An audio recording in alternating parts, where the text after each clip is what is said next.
Hi everyone, welcome back to my channel. మనము tiffin సెంటర్స్లో తింటాం కదండి వడ. చాలా క్రిస్పీగా మంచి కలర్ తోటి లోపల కూడా అదే రకంగా వేగి చాలా టేస్టీగా కనిపిస్తుంటుంది కదా. అది మనం ఇంట్లో చేసుకున్నప్పుడు చాలా సాఫ్ట్గా నార్మల్గా వస్తుంది. సో ఇలా మనం క్రిస్పీగా రావాలంటే నేను ఒక మంచి రెసిపీ చెప్తాను. మీరు కూడా తప్పకుండా ట్రై చేయండి. ఇది మీకు చాలా కన్వీనియంట్ అండ్ చేసుకున్న ప్రతిసారి ఇలాగే చేసుకుంటాను. సో నేను ముందు రోజు నైటే 2 గ్లాసెస్ ఆఫ్ మినప్పప్పు నానబెట్టేసుకుంటున్నాను నార్మల్ వాటర్లోనే. ఇది నైట్ 12 అవర్స్ మొత్తం నానాలి, రుబ్బకూడదు, అప్పుడే నానాలి. బాగా నానితే ఎంత బాగా నానితే అంత క్రిస్పీగా వస్తాయి. సో మనం ఫస్ట్ నెక్స్ట్ డే వచ్చేసి పీనట్ చట్నీ, పల్లీ చట్నీ చేసుకుందాము. ఇది చాలామంది చాలా రకాలుగా చేస్తారండి. నేను ఇలా చేసుకుంటాను. నేను కొంచెం సింపుల్గా లెస్ స్పైసెస్ తోటి చేసుకుంటాను. కొంచెం స్పైస్ తక్కువనే ఉంచుకుంటాను. ఇక్కడ నేను ఒక 2 మీడియం సైజ్ గ్రీన్ చిల్లీస్, మిరపకాయలు కట్ చేసుకొని వేసుకొని కొంచెం అవి జస్ట్ షాలో ఫ్రై లాగా ఆయిల్లో అయ్యే వరకు వెయిట్ చేస్తాను. ఇప్పుడు ఆల్రెడీ రోస్ట్ చేసుకున్న పల్లీలని నేను గ్రైండర్లో వేసుకుంటున్నాను. దాంట్లోనే ఈ ఫ్రై చేసిన మిరపకాయలు వేసుకోవాలి. రుచికి తగ్గ సాల్ట్ వేసుకోవాలి. అండ్ ఒక 2 to 3 ఎండుమిర్చి కూడా వేసుకోవాలి మీ టేస్ట్కి తగ్గట్టు. అండ్ నేను ఒక కొంచెం చింతపండు వేసుకుంటున్నాను టేస్ట్కి తగ్గట్టు. మేము ఎక్కువ పుల్లగా తినాం, సో కొంచెమే వేసుకుంటున్నాను. ఇలా ఫైన్ పేస్ట్ లాగా చేసుకోవచ్చు, లేకపోతే కోర్స్ పేస్ట్ లాగా కూడా చేసుకోవచ్చు. అది మీ ప్రిఫరెన్స్ని బట్టి.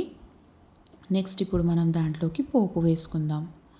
పోపులో ఆవాలు, జీలకర్ర అది కొంచెం చిటపటలాడుతుండాలి. కొంచెం చిటపటలాడిన తర్వాత దాంట్లో కొంచెం మినప్పప్పు, కొంచెం పెసరపప్పు, ఇవన్నీ లైట్ బ్రౌన్ కలర్లోకి రావాలంతే. అప్పుడు ఎండుమిర్చి వేసుకోండి. కొంచెం గోల్డెన్ బ్రౌన్లోకి వచ్చిన తర్వాత ఎండుమిర్చి వేసుకోండి, అప్పుడు మాడకుండా ఉంటుంది.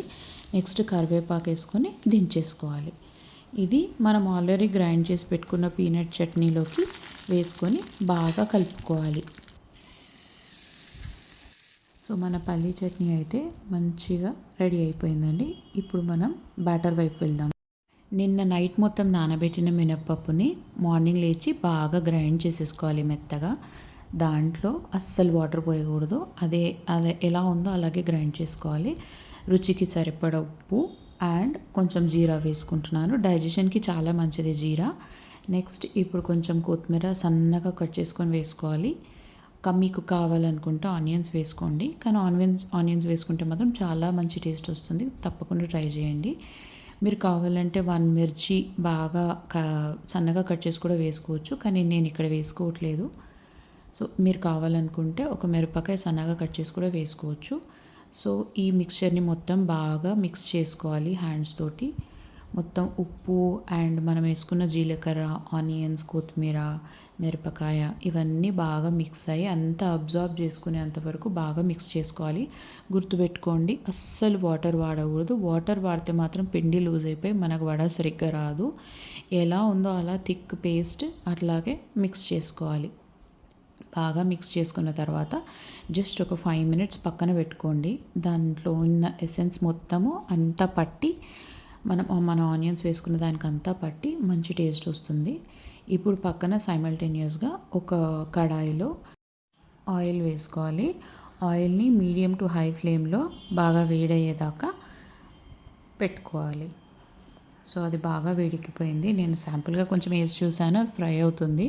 సో ఇప్పుడు మనము చేతిని తడి చేసుకొని, అంటే మన ఫింగర్స్ని తడి చేసుకొని వడాపిండిని తీసుకొని ఇలా మధ్యలో స్మాల్గా హోల్ చేసి నూనెలోకి వదలాలి. ఇప్పుడు చూపిస్తున్న విధంగా ఇలా చేతిని ఫింగర్స్ని తడి చేసుకొని వడపిండి పెట్టుకొని దాంట్లో ఒక స్మాల్ హోల్ పెట్టుకొని నూనెలోకి మెల్లగా వదులుకోవాలి. ఒక్కసారి వడ దాంట్లో వేసిన తర్వాత మనం కొంచెం మీడియం టు లో ఫ్లేమ్లో పెట్టుకుంటేనే బెటర్.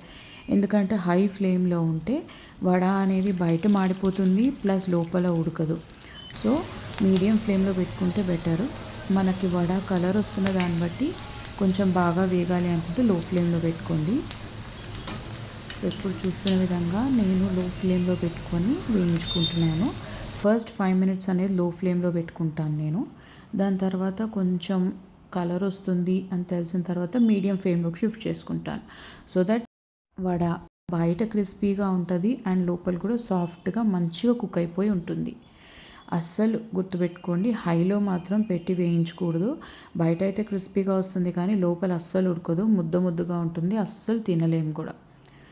సో ఈ విధంగా చూపిస్తున్నట్టుగా మంచిగా దాన్ని ఫ్లిప్ చేసుకుంటూ వడాని ఎప్పటికప్పుడు ఫ్లిప్ చేసుకుంటూ ఈక్వల్గా ఫ్రై అయ్యేలాగా ఫ్రై చేసుకోవాలి. చూసారు కదా, ఇప్పుడు మనము జస్ట్ మనకు రిక్వైర్ కలర్ అయితే వచ్చేసింది. ఇలా ఫ్రై అయితే చాలు. ఇప్పుడు మనం అది తీసేసే ముందు మాత్రం కొంచెం హై ఫ్లేమ్లో పెట్టుకోవాలి. సో దట్ ఎక్సెస్ ఆయిల్ అనేది ఉండకుండా అంతా పోయి నీట్గా మనకు వడ వచ్చేస్తుంది. రెడీ అండి మన క్రిస్పీ వడ. చాలా క్రిస్పీగా, ఎంతో టేస్టీగా, బాగా వేగి లోపల కూడా చాలా బాగా ఉడికి ఉందండి.